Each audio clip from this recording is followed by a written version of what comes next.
Yehuda Ben Ishai, le Rav de Kilat Emunah Shlema à Jérusalem, pour le cours habituel sur la paracha de Shavua. Voilà, hop, hein. On peut débuter.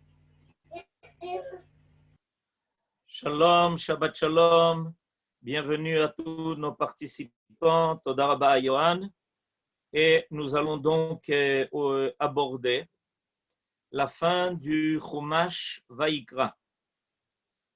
Ce Shabbat, en fait, nous terminons le Chumash de Vayikra par deux parachiotes qui sont collés d'ailleurs, les parachiotes de Behar et de Bechukot. Ces deux parachiotes qui viennent clôturer le livre central de la Torah. En effet, le Chumash Vayikra est entre les deux premiers Chumashim, Bereshit Shmot, et il va être suivi par les deux prochains livres de Bamidbar et de Dvarim. Donc on est quand même dans un axe ici qui est important. Je pourrais dire que c'est l'axe central de la Torah. Et par quoi ça se termine? Ça se termine par la parashat Bechukotai, qui va nous parler des bénédictions que Akadosh Baruch Hu prévoit pour le peuple d'Israël. Selon Rabbeinu Bechaye, ces bénédictions ne se sont jamais complètement, totalement encore accomplies et elles sont réservées à la fin des temps.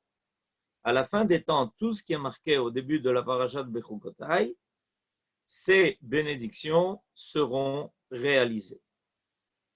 Alors, on a donc intérêt à les comprendre. Et une autre remarque de Rabbeinu Bechaye, c'est que ces bénédictions commencent par la lettre Aleph, Im Bechukotai Talechu, et se terminent par la lettre Taf, Komemiyut, qui se trouve à la fin, mot qui se trouve à la fin du verset 13 dans le chapitre 26, ce verset que d'ailleurs Yohan est censé vous présenter. Et c'est précisément sur ce verset que l'on va aujourd'hui se concentrer, sur ce verset qui dit la chose suivante.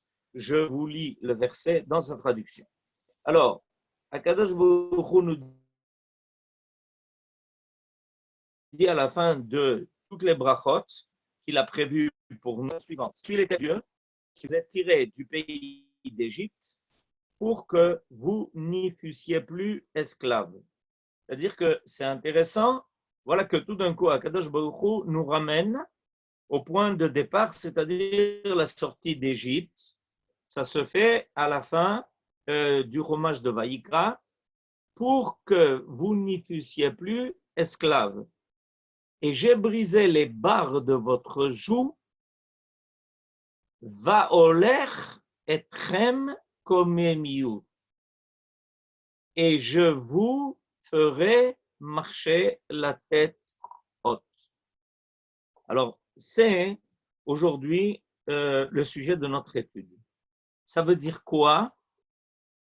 Je vous ai fait marcher et je vous ferai marcher la tête haute. Ça consiste en quoi? Avoir la tête haute. Et ça fait partie des brachot, c'est même le cachet final de toutes les bénédictions. Donc, selon Rabbeinu Bechaye, ces brachot qui doivent se réaliser à la fin des temps finissent par nous amener à une situation où le peuple d'Israël se tiendra la tête haute.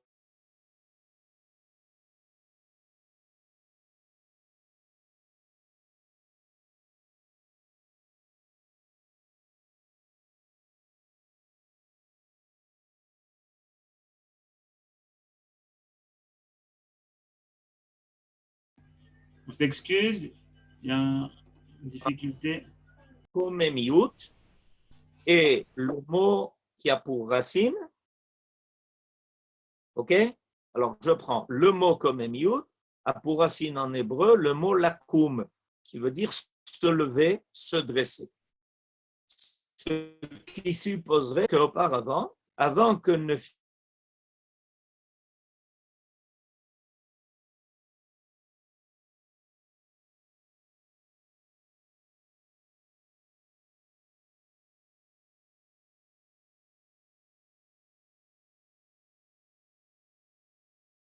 et que jusqu'à la fin des temps, on est en processus de libération de ce que nous avons subi en Égypte, qui n'était que le début des exils et pas la fin. Et une situation d'exil nous dit d'ailleurs très clairement le verset, une situation où on est esclave. Ça veut dire quoi être esclave? Être esclave, en général, on l'imagine comme étant un homme qui est soumis à un dur labeur. C'est vrai, mais il y a des temps aussi où l'esclave ne travaille pas et pourtant il est esclave. Donc, le labeur ne suffit pas à décrire, ne suffit pas à définir ce qu'est un esclave. Qu'est-ce qui définit l'esclave? Ce qui définit l'esclave, c'est qu'il n'a pas de volonté propre.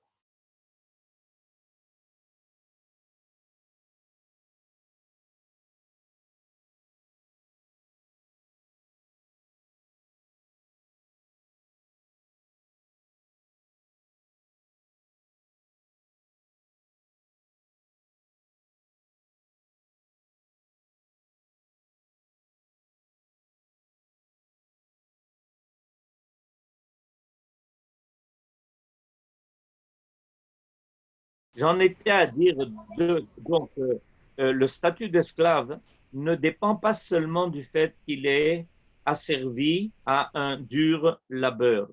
La meilleure preuve, c'est que l'esclave a des temps de repos. Son maître lui donne un temps de repos. Et malgré cela, il est quand même en statut d'esclave. La véritable définition de l'esclave est celui qui n'a pas de volonté propre. Il dépend de la volonté de l'autre.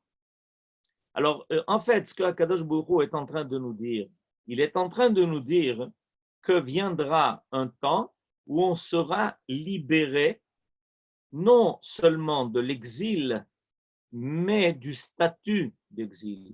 C'est-à-dire où on pourra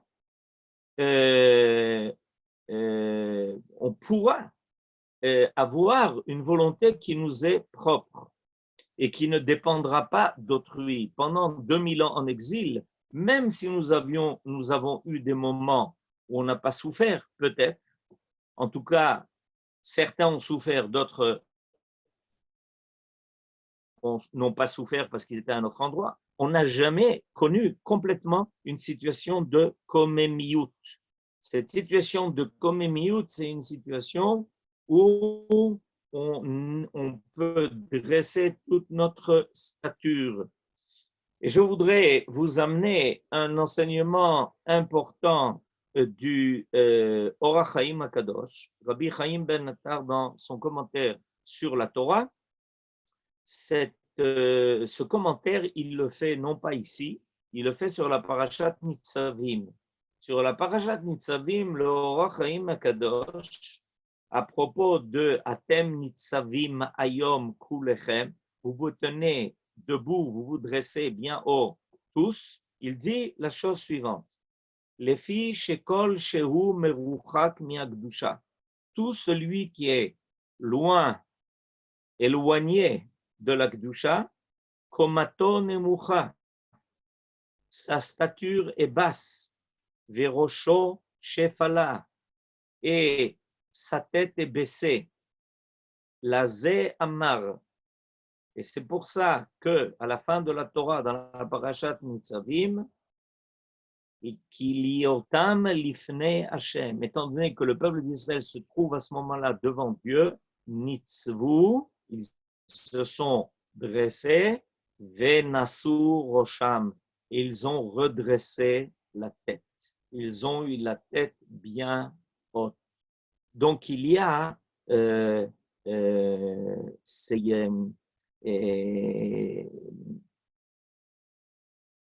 d'accord, j'ai compris.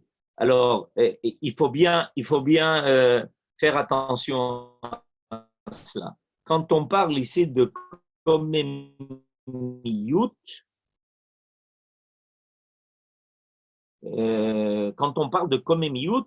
alors on parle donc de la capacité de se dresser. Dans notre paracha, la paracha de Béar, celle qui précède la parashat Bechukotai dont on est en train de parler, d'accord? Il y a un verset qui nous annonce que même celui qui est esclave, celui qui a connu ce statut d'esclave, un esclave hébreu, on arrive à être soit qu'on l'a vendu parce qu'il n'avait pas de quoi rendre son dû, étant donné qu'il avait volé, il n'avait pas de quoi rendre son vol. Et voilà que, au bout de 6 ans de travail, et en principe, il est libéré. C'est-à-dire, chaque semaine va travailler 6 jours et que obligatoirement le Shabbat, elle doit retrouver ce sentiment de liberté, d'être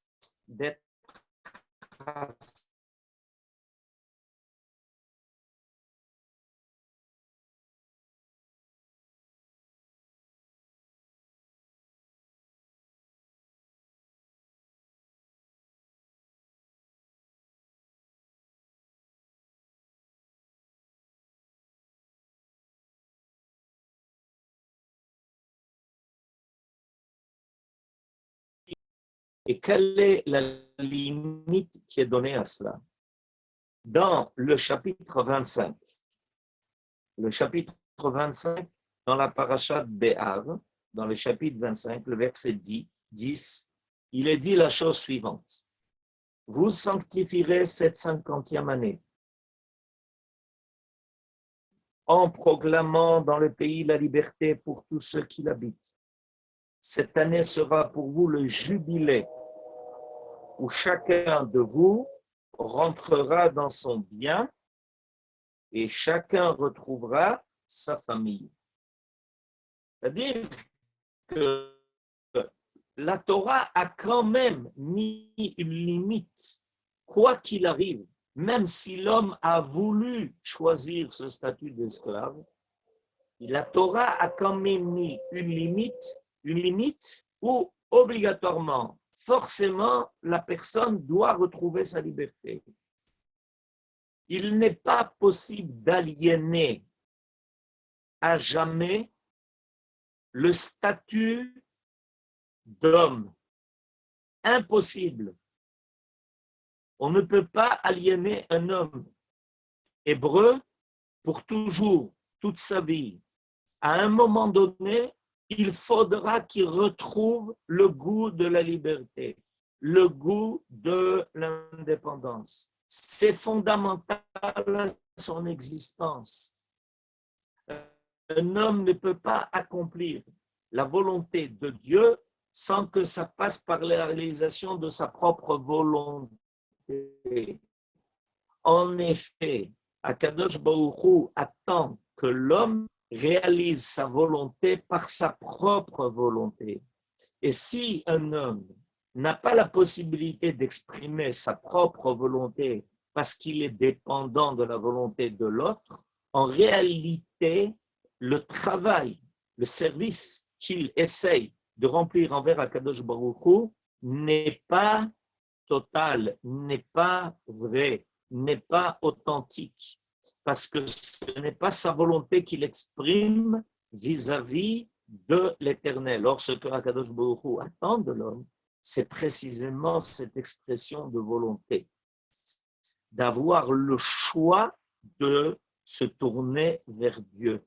Un homme a le choix de se tourner vers autre chose, il a le choix de se tourner vers les lois de la nature, il a le choix de se tourner vers autrui et de faire dépendre son avenir d'autrui, mais il a le choix de faire dépendre sa vie de celui qui est le maître du monde, de celui qui a tout créé, et le monde et l'homme.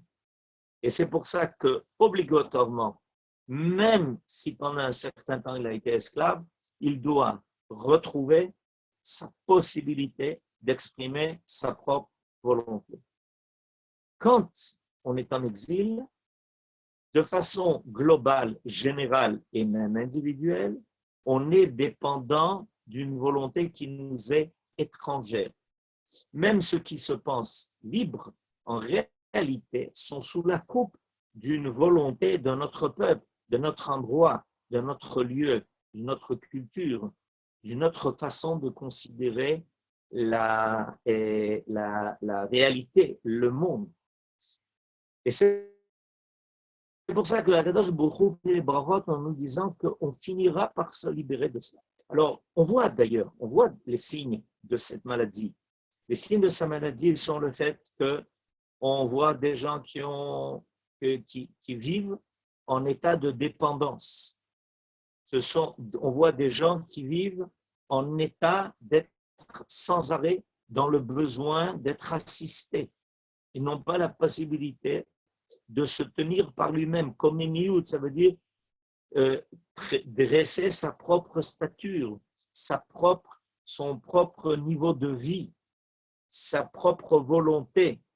Quand on est dans une situation où on se sent sans arrêt dépendant et sans arrêt besoin d'être assisté des aides des autres, et alors qu'on pouvait le faire par soi-même, dès que je me rappelle comme maintenant comment un de nos grands rabbinim, même quand on voulait l'aider pour quelque chose, il avait toujours ce réflexe, tant qu'il le pouvait, de vouloir faire les choses par lui-même. Et il avait reçu par tradition que cette idée-là de faire les choses par soi-même, c'était en fait le secret de la réussite, surtout dans le domaine de la Torah, même dans les autres domaines, mais surtout dans le domaine de la Torah, de pouvoir sans arrêt, pouvoir exprimer sa volonté. Évidemment, il n'y a pas d'interdiction d'aider quelqu'un quand il est dans le besoin, il n'y a pas d'interdiction de se faire aider quand soi-même on est dans le besoin. Mais il ne faut pas développer cela comme étant un statut, comme étant une façon de vivre.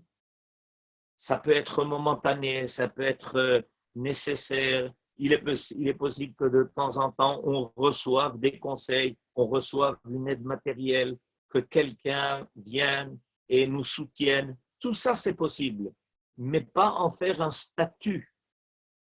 Faire de l'homme celui qui a besoin d'être sans arrêt assisté, aidé, soutenu, protégé, comme ça s'est développé. Et tout ça, on voit bien que ce sont les symptômes de ce qui a été développé en exil. Alors, on comprend que là, il n'y a pas une situation de commémiout. Il n'y a pas une situation où l'homme s'est adressé sa stature. Il n'a pas haussé la tête. Alors, voilà, maintenant, Johan nous fait apparaître le verset dans sa totalité. Comme vous le voyez sur votre écran, c'est le verset que nous avons aujourd'hui étudié. Et je voudrais, Johan voulait aussi voulait vous montrer le Rashi qui accompagne ce verset, où Rashi dit vous voyez, vous l'avez tout à fait en bas. Très bien, il y a fait Meod. Regardez tout à fait en bas. Vous avez marqué Komemiut Bekoma Zkufa, c'est-à-dire dresser la tête.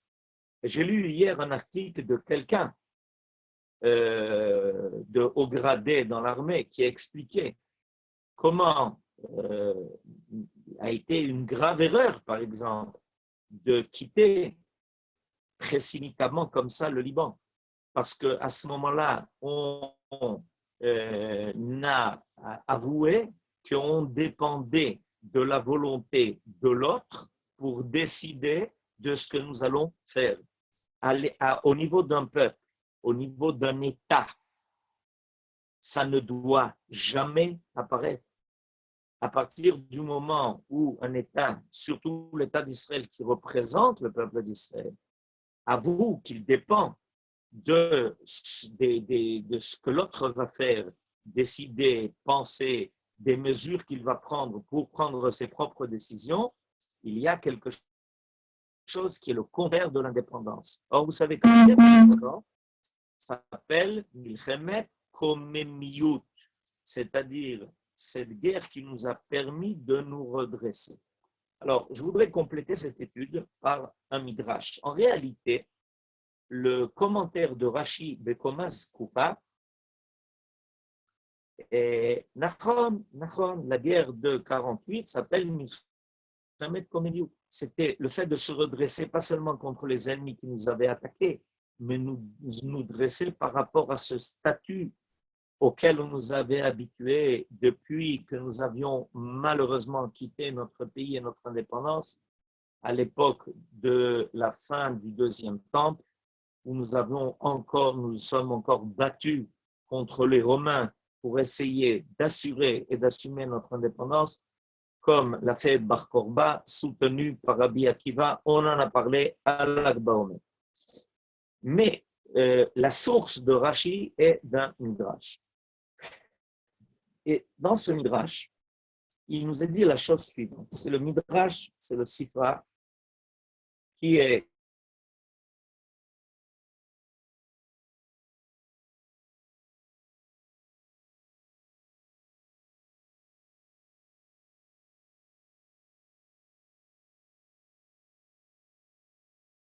que Dieu a deux opinions qui sont avancées.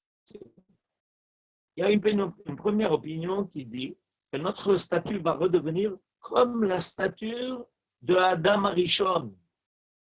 En effet, selon nos sages, la stature de Adam Arishon n'était pas la stature que nous connaissons aujourd'hui.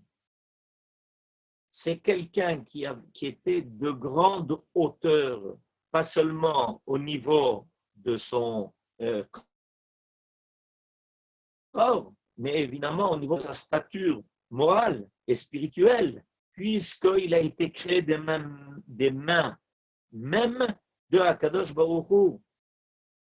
Donc, il est clair qu'entre-temps, après que les générations ont fauté l'une après l'autre, malheureusement, la stature de l'homme s'est petit à petit rabaissée. Et Akadosh Baruch Hu nous promet qu'à la fin des temps, notre stature sera retrouvée, que nous retrouvons la stature de Adam Arishon. La deuxième opinion qui est amenée, c'est celle-là, c'est ce que je viens de vous dire, et l'opinion de Rabbi Meir, mais il y a une deuxième opinion qui est ramenée. Et la deuxième opinion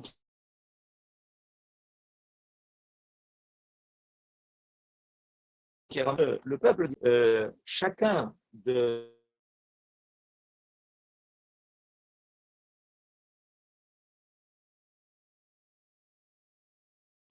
dans notre peuple retrouvera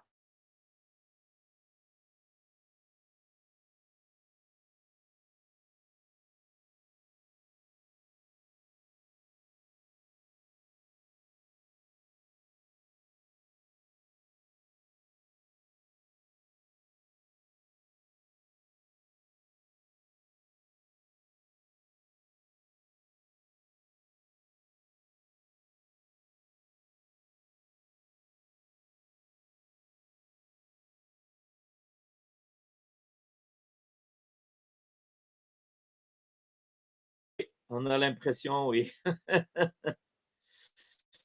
Ok, on a des petits problèmes. Là, c'est bon, ça reprend. Technique aujourd'hui, mais c'est pas grave. On essaye de prendre quand même quelques étincelles. Est-ce que vous avez retrouvé le contact? On est là. Johan, est-ce que vous avez retrouvé le contact? Oui, Rav, ça remarche. Alors, ok, alors je continue. Alors, la deuxième opinion, c'est que la stature que l'on retrouvera est la stature qu'avait le Beth Amikdash.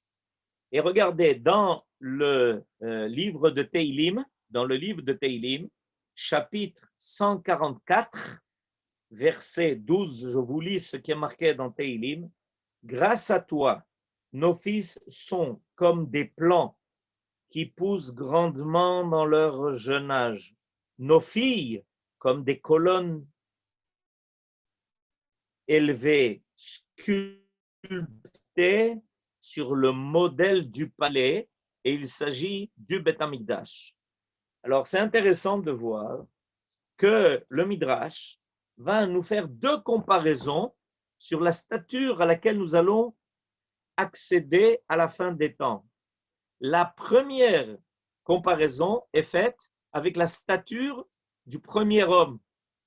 On se libérera de tout ce qui nous a fait baisser la tête, qui a rendu notre stature plus petite, qui a habitué malheureusement les hommes à vivre très bas, au ras du sol, dans leurs aspirations, dans leurs idéaux, qu'il n'est plus de larges horizons, qu'il n'est plus de grande volonté. Et la deuxième comparaison, c'est que l'on retrouvera la stature du Beth Amikdash. Et en effet, c'est ça Komemiout. C'est quoi Komemiout? Komemiout, c'est que l'homme redevienne l'homme, créé à l'image de Dieu, avec tout ce que Dieu a mis en lui, toutes ses possibilités, toutes ses facultés, toutes ses forces. Et la deuxième chose, c'est qu'on aura vers quoi lever nos yeux, vers quoi lever la tête. On aura vers quoi aspirer. Le Beth Amikdash sera pour nous comment dirais-je, le point de mire. C'est on lèvera nos yeux pour voir la hauteur du Beth Amikdash et ça nous inspirera à nous la volonté aussi de nous élever, d'arriver à cette grandeur. Alors, regardez, la Bible nous parle de ces hommes-là. Elle nous parle de ces hommes-là qui ont réussi à se redresser, à ne plus vivre en petit, à ne plus être effrayés. Parce que le Midrash nous dit que finalement, arriver à cette communion, c'est de ne plus avoir peur d'aucune créature, de sentir que nous ne dépendons que de la volonté de Dieu. Et regardez, qu'est-ce que la Bible nous fait rencontrer? Quand elle vient nous parler des personnages de la Bible, qu'est-ce qu'elle nous fait vivre? Elle nous fait vivre un homme qui s'appelle Shimshon. Shimshon est un homme qui n'a pas peur. Il affirme sa capacité d'affronter tout celui qui voudra s'attaquer à son peuple.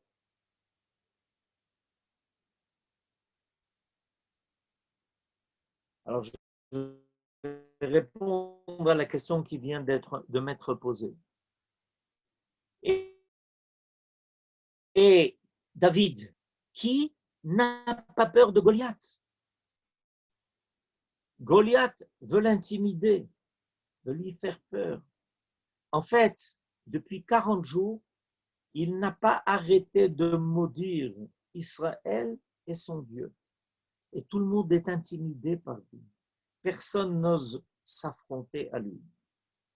Mais David, qui a été choisi pour faire apparaître la force de la royauté d'Israël, est capable d'aller vers lui, de marcher vers lui, et de savoir que Dieu étant présent devant lui, Shiviti Hashem Lenegdi Tamid, rien ne peut l'intimider. Il est libéré de toute peur. Ça s'appelle Komemiout. Cette capacité de ne plus être intimidé par qui nous rend défaut et nous laisse penser que sans cela, on n'a pas d'avenir, qu'on ne pourra pas vivre que sans recevoir toutes les aides et toutes les assistances et tous les soutiens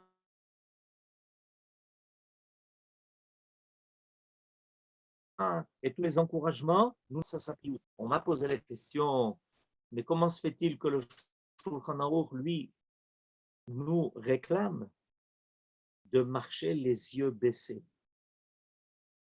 On marche les yeux baissés devant Dieu.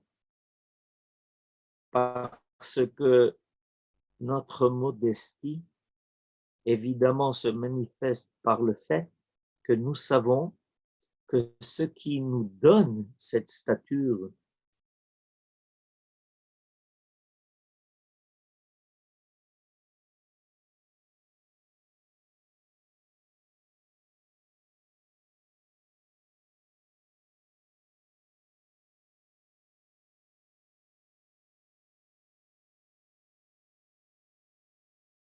que, en fait, nous sommes ce que lui veut faire de nous. Le roi David est considéré comme la personne la plus modeste de tous les gens modestes qu'on a rencontrés sur terre. Et malgré cela, il n'a pas peur de se diriger vers Goliath, de l'affronter.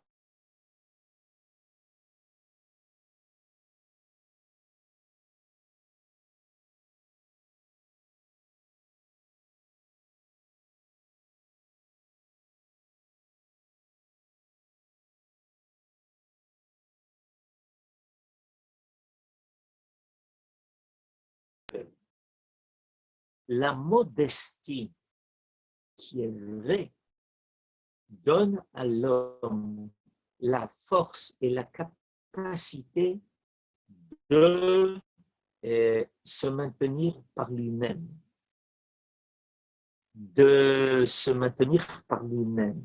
d'avoir la force d'être ce qu'il est par lui-même. Parce que l'homme, à ce moment-là, comprend et est persuadé qu'il ne dépend de rien d'autre pour réaliser ce que Akadosh Baruch Hu a mis en lui.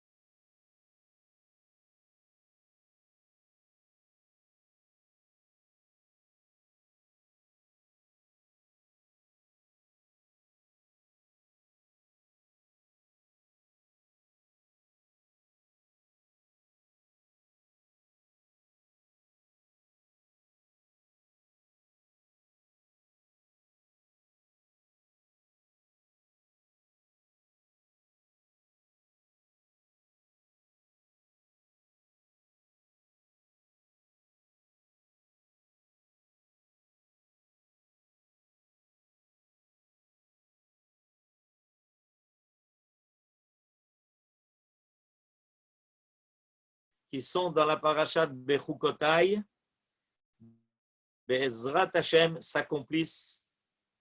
Amen. Ken Yehi Ratzon. Shabbat Shalom.